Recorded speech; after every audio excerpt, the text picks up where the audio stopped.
Tottenham e Manchester United fizeram a final da Europa League hoje.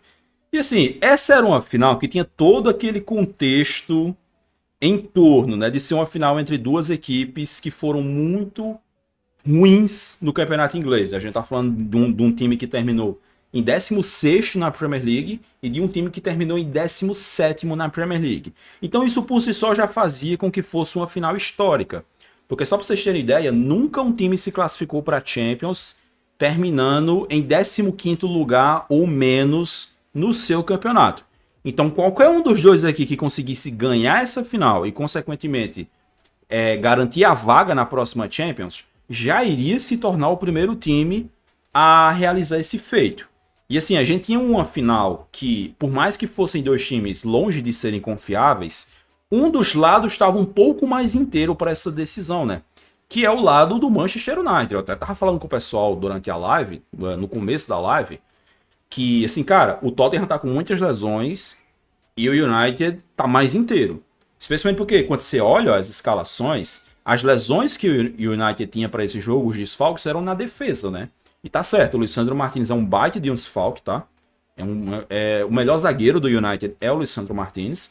Mas assim, cara, quando você olha que o Tottenham tava sem o Bergvall, que vinha sendo um dos melhores jogadores do time nessa reta final da temporada, sem o Maddison, que é o grande armador, o jogador que é cerebral, que distribui o jogo ali no meio campo, e sem o Kulusevski, que é talvez o melhor, pelo menos um dos dois melhores jogadores do Tottenham na temporada, você entende a situação complicadíssima que o Tottenham estava nesse jogo do ponto de vista ofensivo. Porque, cara, o Tottenham ia ter que parir uma melancia para conseguir criar uma jogada de jogo contra o Manchester United por estar sem os seus principais jogadores de criação.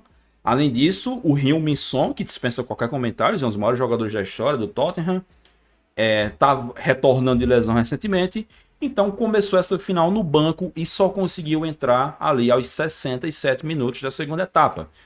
Então, assim, por mais que sejam dois times ruins, dois times que estão longe de serem encantadores, que estão longe de jogarem, de apresentarem um bom futebol, a situação do United era um pouco mais confortável, já que o United estava um pouco mais inteiro para essa final. A gente tinha, por exemplo, ali o Casemiro numa fase muito boa, o Bruno Fernandes, que apesar de tudo, apesar de ter sido uma temporada horrível do Manchester United, ainda assim a temporada individual do Bruno Fernandes foi uma temporada muito boa, né? Inclusive a gente pode até pegar aqui, ó, rapidinho, só para vocês terem uma noção dos números, cara, do Bruno Fernandes, ó. O Bruno Fernandes, cara, com todos os pesares, assim, com todos os problemas que o United teve nessa temporada, ele ainda terminou a temporada, cara, com 19 gols e 17 assistências, rapaziada.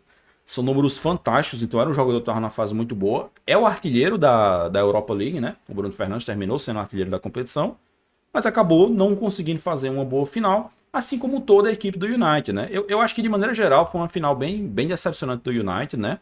A gente já pode até entrar aqui na questão do gol, porque foi uma final, cara, que não tava sendo muito legal, viu, rapaziada? Que tá aí no chat pode me confirmar, a gente tava vendo aqui a final.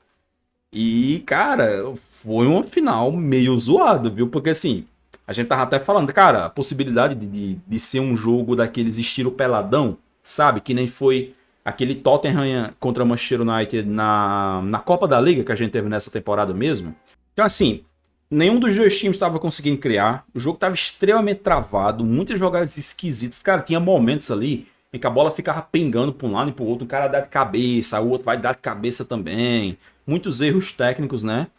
Então, assim, para quem tava esperando uma final peladeira, que nem foi aquele 4-3 na Copa da Liga, que foi um 4-3 completamente alucinante, com gol olímpico, com goleiro fazendo merda, com loucura acontecendo, não teve isso, né? Teve uma final extremamente amarrada, com as suas emoções, porque é uma final, né? Então é impossível uma final não ter emoções. Mas falando especificamente do jogo dentro de campo, a gente não teve uma final muito bem jogada, com muito entretenimento, digamos assim. E o próprio gol, acho que é um cenário desse, né, rapaziada? Porque assim, cara, o lance do gol, né, a jogada é um cruzamento do Sarr, que a bola vem para a área. O Brennan Johnson, ele tem o mérito de fazer a antecipação, né, de se antecipar ali aos zagueiros e chegar na bola. Mas ele não pegou em cheio na bola, né? Ele meio que dá uma desviada na bola, a bola parece que pega meio que atrás da perna dele. Daí ela vai para trás do gol, ela vai para o movimento contrário do gol, bate no braço do Luke Shaw e acaba entrando. Então foi gol contra, cara. Eu não sei, assim, o pessoal do chat pode me confirmar se foi confirmado como gol contra. Aqui no Fotimob tá dando como gol do Brennan Johnson. Mas me pareceu gol contra, cara. Vendo o replay, me pareceu gol contra, mas talvez eles tenham dado como gol do Brennan Johnson, tá? De qualquer forma, fato é, foi um gol feio. Foi um gol esquisito, tá? Isso aí é a conclusão derradeira. E assim, talvez, cara, pra essa final, que é uma final tão atípica, porque geralmente final é feita entre dois bons times, né? Dois times muito bons que estão numa fase bacana, que conseguem chegar longe ali numa competição. E a Europa League, cara, por mais que, beleza, é a segunda prateleira ali das competições da Europa, mas ainda assim, normalmente é uma competição que tem bons times, né? Por exemplo, a gente pode comparar essa final com a final da temporada passada. Cara, na temporada passada a gente teve a Atalanta e o Bayer Leverkusen fazendo a final da Europa League, que são dois dos melhores times da Europa. Eram dois dos melhores times da Europa naquela ocasião. Então, assim, quando você compara a Atalanta contra o Bayer Leverkusen com esse Tottenham contra o United, a queda de nível da final da Europa League de um ano para o outro é gigantesco. Então, assim, talvez para encaixar mais nessa final entre dois times de qualidade duvidosa, o fato do único gol do jogo ter sido esse gol tão esquisito, que até agora não dá para dizer se foi gol contra, se não foi gol contra, faça sentido, faça total sentido, né? E aí, cara, essa estatística aqui do Opta é assustadora pro lado do Manchester United. Porque assim, cara, essa foi a 31ª vez que o Manchester United sofreu o primeiro gol do jogo na temporada 2024-2025. Foi a 31ª vez na temporada que o United saiu atrás do placar. Cara, é um número absurdo, cara. Absurdo. Você sair atrás do placar em 31 ocasiões na temporada, meu irmão, é esculhambação, cara. É esculhambação. E aí, você tá falando de um time que tá acostumado a correr atrás, que tá acostumado a sair atrás do placar e ter que correr atrás. E nessa própria Europa League a gente já tinha visto o United conseguir uma grande virada, que foi aquela virada contra o Lyon, né? Que, pô, foi uma virada épica, ninguém discute, os caras estavam sendo eliminados em casa, na prorrogação, e conseguiram correr atrás do prejuízo e buscar a classificação. Mas hoje, cara, o que a gente viu do United foi um United sem poder de criação, cara. Eu acho que dá pra gente dizer que, sei lá, durante 95% do jogo em que o United tava com a posse de bola, o que é que o United fazia? Ele rodava a bola, cara. Rodava, a bola voltava ali. Essa bola passou muito no pé do Lenioro. Essa bola chegou muito nos lados ali, com o Mazraoui, com o Dorgu, depois com o Amadi, mais espetado ali pela direita, o Diogo Dalot quando entra ali no segundo tempo. Então a bola ficou muito nisso, cara. E na maioria das vezes que o United conseguiu levar perigo foi no chuveirinho. Né? A melhor chance de gol do Manchester United nessa partida foi numa bola jogada para a área, que o Vicário estava inteiro na bola, o Solanke bate nele, se choca com ele ali, e a bola sobra para o Højlund, e o Højlund quase empatou o jogo, só não empatou porque o Van de Ven tirou a bola em cima da linha. E foi muito disso, né, cara? As poucas vezes, acho que a única jogada por baixo que o United conseguiu criar, que levou perigo, foi a jogada do Garnacho, né? O Garnacho entra ali na segunda etapa e ele consegue fazer uma bela jogada pela esquerda e finaliza. Uma bola bem difícil, tá? Porque a bola, ela não vem com muita força, com muita potência, mas ela quica bem na frente do Vicário antes dele fazer a defesa e ele consegue espalmar para fora. Fora isso, cara, uma final sem nenhuma criatividade do United, com pouquíssima inspiração. O que, convenhamos, nem é surpresa. Porque assim, eu tenho falado. Teve torcedor do United que ficou pé da vida comigo. Teve um cara, velho, que eu postei um corte do United lá no canal de cortes. E não era nem do United, acho que era falando especificamente da final de maneira geral. E eu dizia que assim, cara, o United é um time ruim.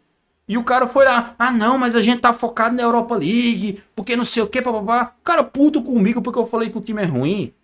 E assim, gente, o time é ruim, gente. Pelo amor de Deus. Os dois times são ruins, cara. Tanto o Tottenham quanto o United são times ruins. Não é porque... E assim, não era ganhar essa final que ia fazer o trabalho do Rubem Amorim ser bom. Me desculpa, gente. O trabalho é ruim. O trabalho do Rubem Amorim é ruim.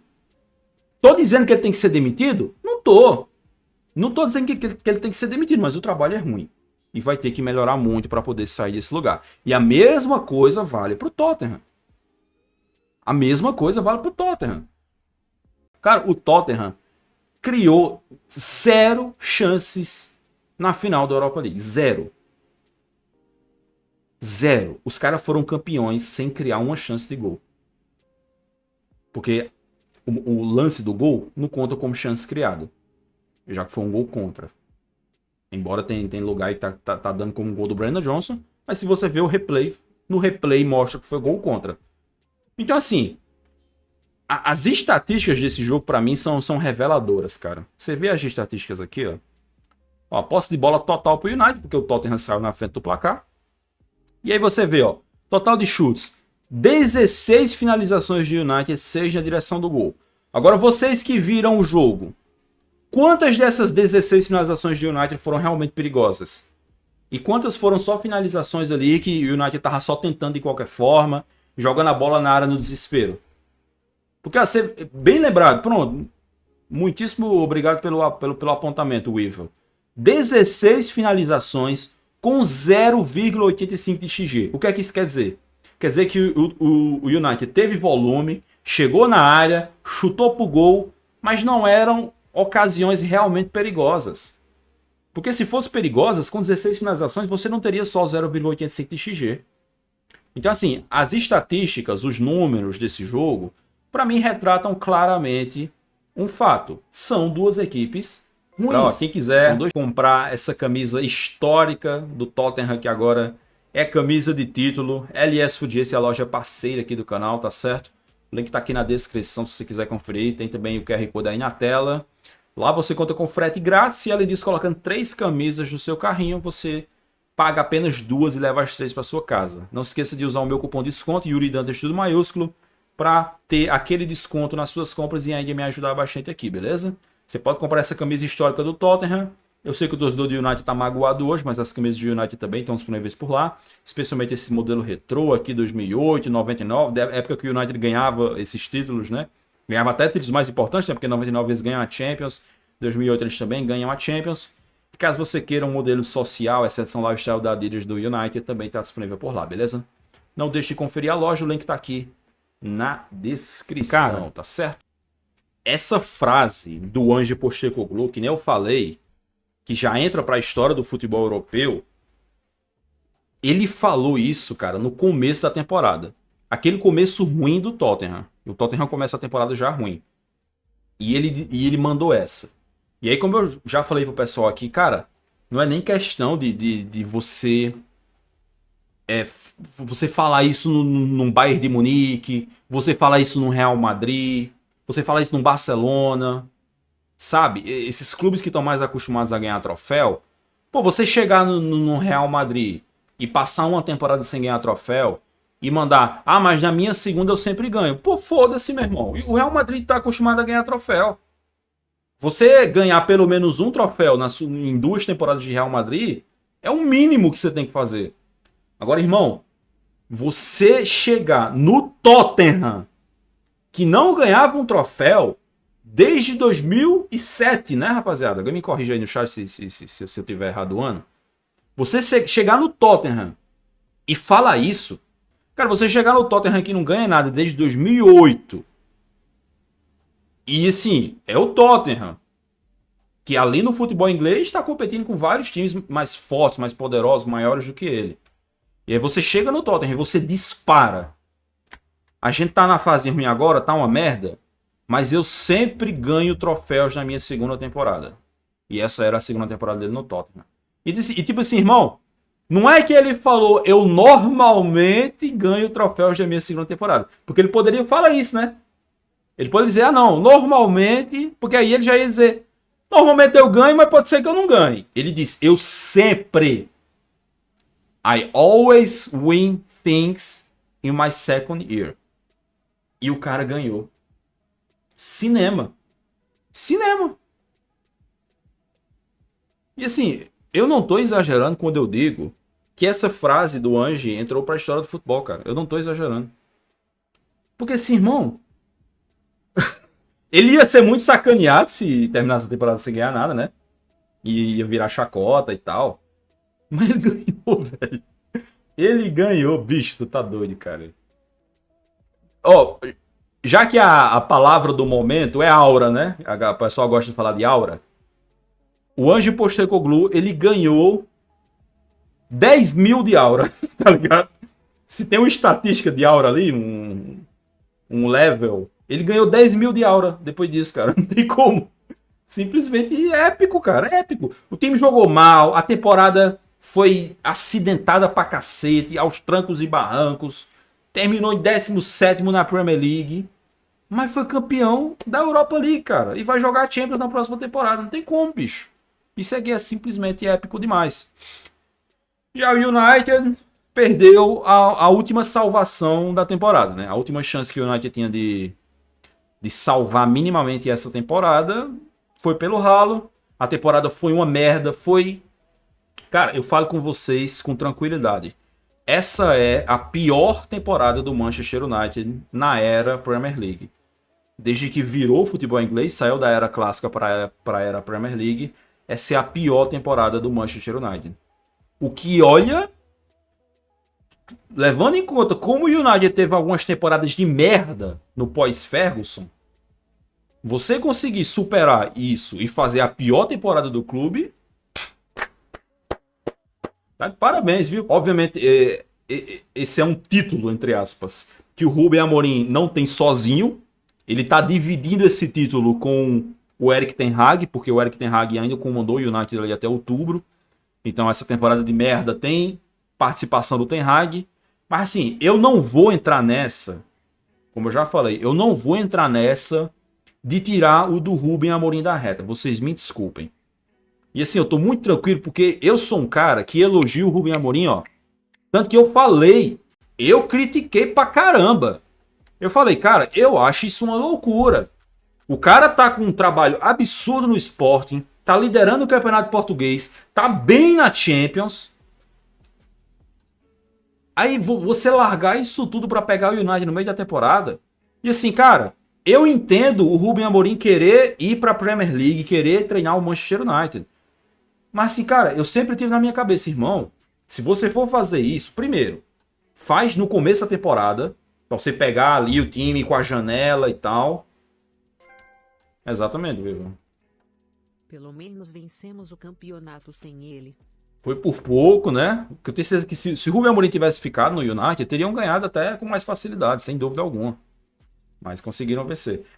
Pro Sporting deu tudo certo, né? Porque o Sporting ainda conseguiu ser campeão sem ele e ele não conseguiu, né? Ele disse assim, e assim, rapaziada, não me entendam errado.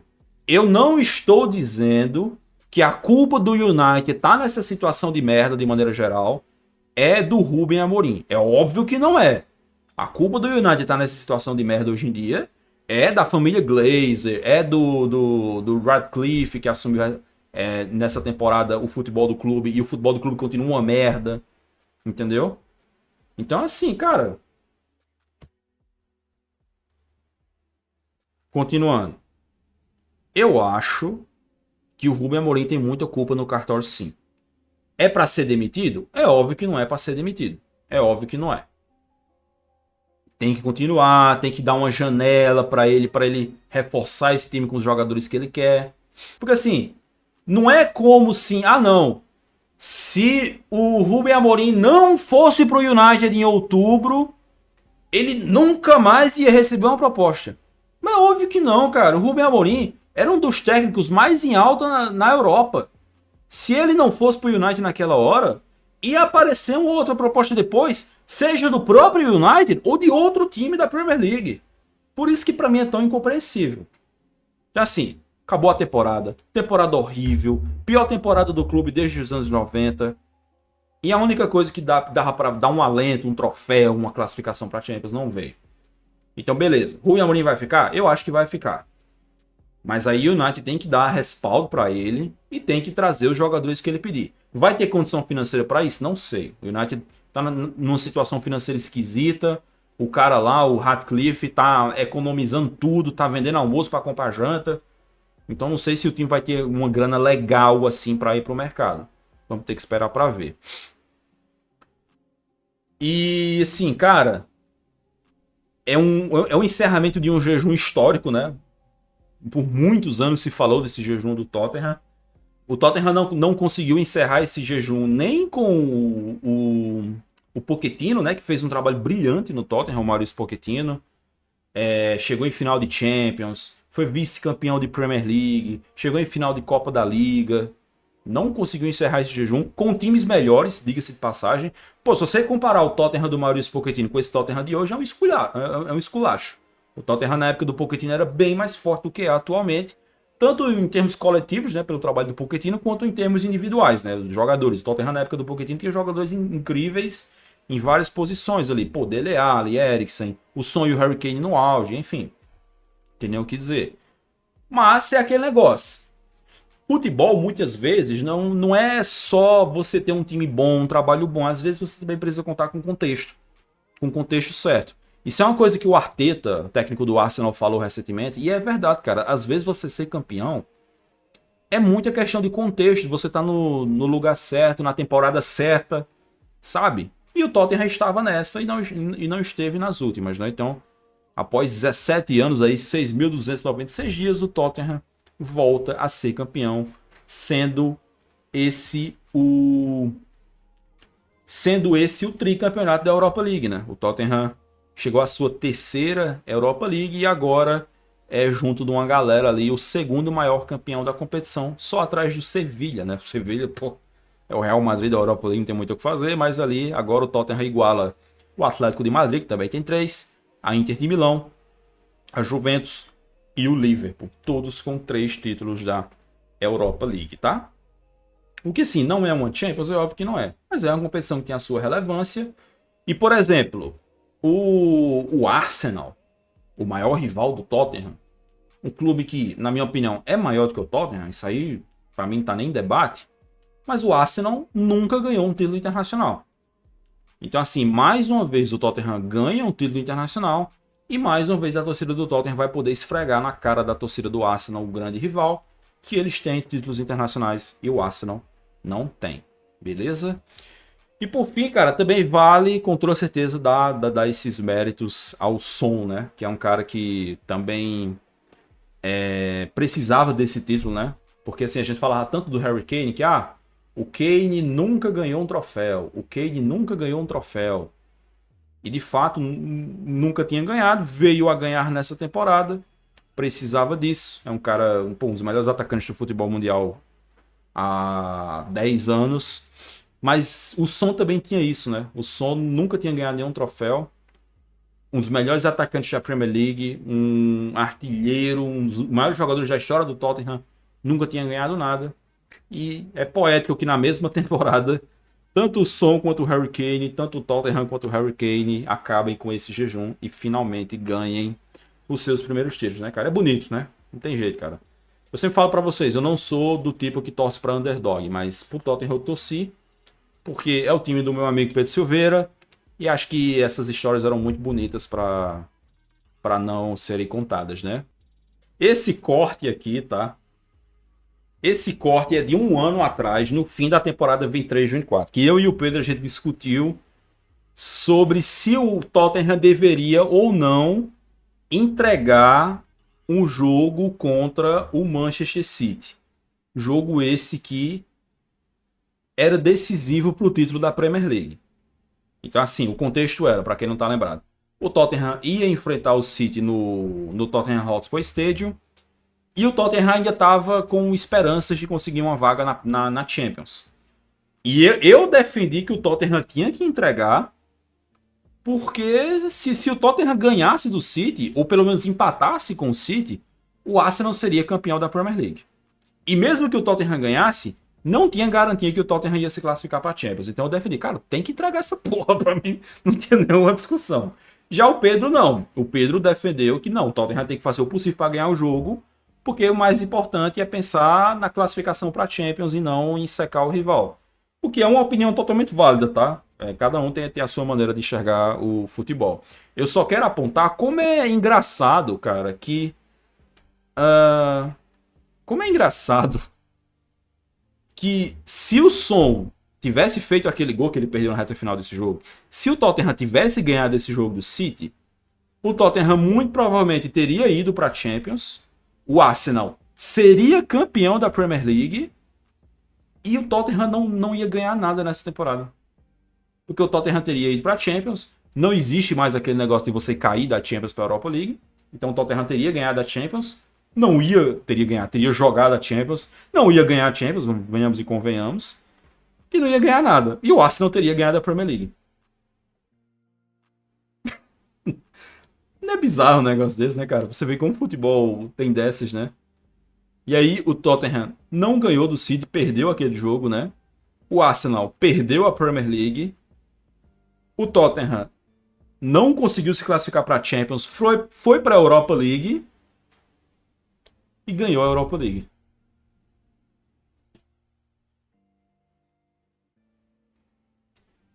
É, é, é foda uma parada dessa, né, bicho? É foda. Futebol tem dessas, cara, não adianta. Não adianta. É igual, por exemplo, cara, aquela situação do. Vocês lembram aquele gol do Alisson de cabeça? Que o Liverpool tava disputando vaga na Champions, ele enfrenta o West Bromwich. O Liverpool tava empatando com o West Bromwich. Se empatasse aquele jogo, o Liverpool ia estar fora da Champions. E se o Liverpool tivesse ganhado aquela Champions, tivesse ganhado aquela final contra o Real Madrid, teria sido por causa do gol de cabeça do Alisson que classificou eles pra Champions, cara. Então é um efeito borboleta muito doido e isso aqui é um pouco parecido, né? Se o Son tivesse feito aquele gol quando ele sai na cara do gol e o Tottenham tivesse ganhado do City, o Tottenham teria ido para a Champions, o Arsenal seria campeão da Premier League, o Arteta hoje estaria em outro estágio da carreira e o Tottenham não seria campeão hoje, cara. Sim, cara. É uma loucura completa, né, cara? Não tem jeito. O Salah postou. Ele disse que ganharia na sua segunda temporada. Parabéns. Pois é, ele disse, Salah. Ele disse. Não tem jeito. Tô falando pra vocês, rapaziada. Essa frase do Ange vai entrar pra história do futebol. Eu quero saber quem é o próximo técnico que vai ter coragem de dizer: eu sempre ganho na minha segunda temporada. Cara, já imaginou se o Ange vai pra outro clube? Olha o sonho. Ê, que momento, hein, rapaziada? Olha o homem com o troféu. Coisa linda, coisa linda, coisa linda.